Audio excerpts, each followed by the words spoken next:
Have a look at this chart. What you're seeing here is the increase in usage in food banks across the country over the course of the last year and a half. It hasn't just risen, it's exploded. I often get asked by people, what is the cause? Why is it that food banks are having so much trouble? We don't get asked that as much as we used to, and I think it's because people are more and more understanding with the cost of living crisis that's there. It's just food banks have become a real integral part of community life. It's not what was intended 40 years ago when things got going, but that's the way that it is now. And there's just food banks have been meeting all this week, and we'll do it again in a couple of weeks to talk about what we are going to do about this crisis. How can we help one another? Some food banks are doing okay, as in London. Other food banks are really struggling. And just to give you an example, what was shared this week, just what happened in 3 different food banks. In the food bank of York region, they've had a 27% decrease in overall funding. And that's affected so much of what it is that they are trying to do. They've had to cut their networks from 83 agencies that we helped down to 50 as a result of that shortfall in donations. It's significant. They've also had to eliminate 3 positions at their food bank. These are staff people because of that decline. The Ottawa Food Bank, they've had to reduce food commitments to their agencies by 20 to 50% just in this last couple of months because of the shortfalls they are now facing. They really feel that unless something happens quickly, they don't know if they'll be able to stay open and to keep up. And in Thunder Bay, they're experiencing a 40% decrease in donations of money and of food. So those are just 3 food banks in Ontario that are talking about the crisis that they are now in. And it's significant. I think we should have a look at what it is that's causing that. Many people will ask me, is there one particular cause? There's not. There's 4 or 5, and I think we need to look into it so people get a better understanding. So the first reason is the obvious one, the cost of living increases that have gone on in the country. You know, there are people out there that actually say, what's the problem? Like, the country seems to be doing okay. Our GDP seems to be at record levels. Everything is really great. But that's for those that have the funds and the resources necessary to get through this cost of living crisis. For the bottom third of the middle class, and also people who are also on social assistance and other things, that is not true of their story. The cost of living crisis has hit them hard, and it's hit children hard as well. 2.1 million children in Canada are food insecure. 7 million individuals in the country are food insecure, and those numbers continue to spike. They continue to go up. The cost of living is what it's all about. Now, we know that. We know about it south of the border, in other parts of the world. But here in Canada, people have been feeling it. And they've been feeling it now for a few years. And that's a big part of the reason why they're coming to us. In order to get by, they need some help with food, and that's what we're there for. The second is about income equality and precarious employment. Now, with precarious employment, it's important for us to realize that, yes, there are jobs in the country, but an increasing number of people are working in precarity. What that means is they're probably working for minimum wage jobs. The hours are not consistent. They don't have benefits. And many of them that we have talked to the food bank don't know if they will be employed in the next 6 months.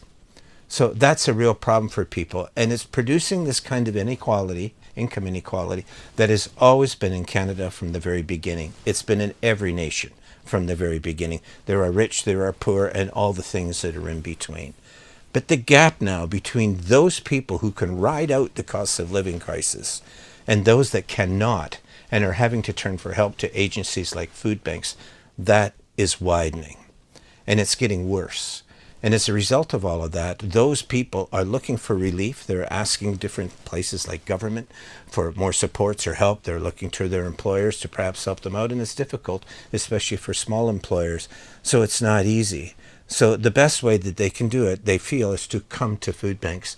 And they're coming to food banks in record numbers. But what it means is those record numbers they didn't just happen.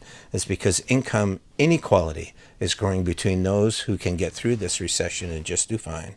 It's all about how people can get through the cost of living crisis. And if their job doesn't pay them enough, if their rent is too high, which we'll cover shortly, it creates this income inequality that is growing. That's what governments are facing. And governments tend to kind of pass this off and say, look at Canada, look at our GDP, look at how much money is being made, so on and so forth. But it's rising way far above where these lower income Canadians and lower income families and kids themselves can possibly access the benefits that come from that. So the third, let's talk about income support agreements. It was agreed after World War II that people who are going through difficult times, whether it's through disability, a lack of employment, mental health difficulties that they're having, those people should have supports. So that was true for kids. They provide food programs for kids in schools. It's also true for seniors with pensions and index pensions to help them to be able to ride it through. But what we have now are support systems from government that have actually not been increased in a decade. We've been through this many times before. But if you're on Ontario Works and you're a single individual, you'll get about $720 to get you by. How much is rent in London? Like, it's more than that. So for the course of the last 10 years, and this is part of the income inequality problem, for the past 10 years, those benefits have not been indexed to that cost of living crisis. So as a result, they're making the same kind of money from these benefits that they got from governments a decade ago, but they have not at all kept up with the modern pressures of life. They can't do it. It's just impossible. You look at Ontario Disability. These are people, many of them are working, actually, but their numbers, too, have gone up a smidgen in just 11 years. Not very much. Not even close to keeping up with the cost of living and with the inflation that's going on. That's a big one. It used to be years ago that the main group of people that were coming to food banks were people that were on social assistance. And it's because over the years, especially after recessions, governments cut back on social assistance and never then reinstalled those numbers to the previous levels. So people were falling farther behind as that was happening. The economy might be booming, but for these people, they were getting no benefits from that. And we're going to have to look at that and say, as food banks, what do we do about that? Those were the main group of people that are coming to us. Now they're just one of the groups. There's all sorts of different groups that are coming to us for help. But still, they're probably about 60 to 65% of food bank clientele. If they don't get those increases that they require, then they'll come to food banks more and more. And actually, we're looking at research now and realizing more of them are falling into homelessness. Can we just talk about COVID? I know we don't want to, but it's the fourth main reason why, in fact, food banks are having so much trouble. It's important. We know what happened during COVID. Yes, we were able to get through that time, but there were huge job losses during that time. Many of the people faced uncertain working hours, and also there was economic uncertainty for people. Those have not gone away.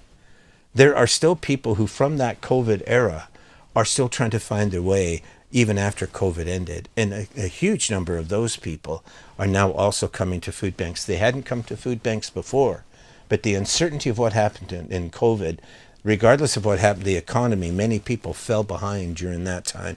Yes, they were CERB. Yes, there was those things from the government installments that helped them to survive. But once those were cut, and many predicted that this would happen, especially the economists, once you cut those people are not going to be at the level they were prior to the pandemic, and they're not. And there are millions of people like that. And as a result, they've had to come to food banks for help. We just can't shake COVID because its lingering effects are still with us today. Rising food costs, what can you say? I mean, that's the fifth part. And let's include the sixth part as well, which was climate change. In food systems that used to work in the environment and get shipped from A to B, it was fairly straightforward. But now with climate change, there's all sorts of disruptions. And that's really important. That's also true now with rising food costs. Are food prices coming down? They are, marginally. But they're still going up. That's the point. They're just not going up as steeply as they were before. So it means that food costs are going to be really significant. So it's really important for us as a food bank to acknowledge that the rise in food costs for people has made such a difference to them that they can't pay all of their bills. And as a result, they're coming in significant numbers to food banks. Seventh, let's talk about the role of housing and homelessness. We all know that there isn't enough housing in this country to go around.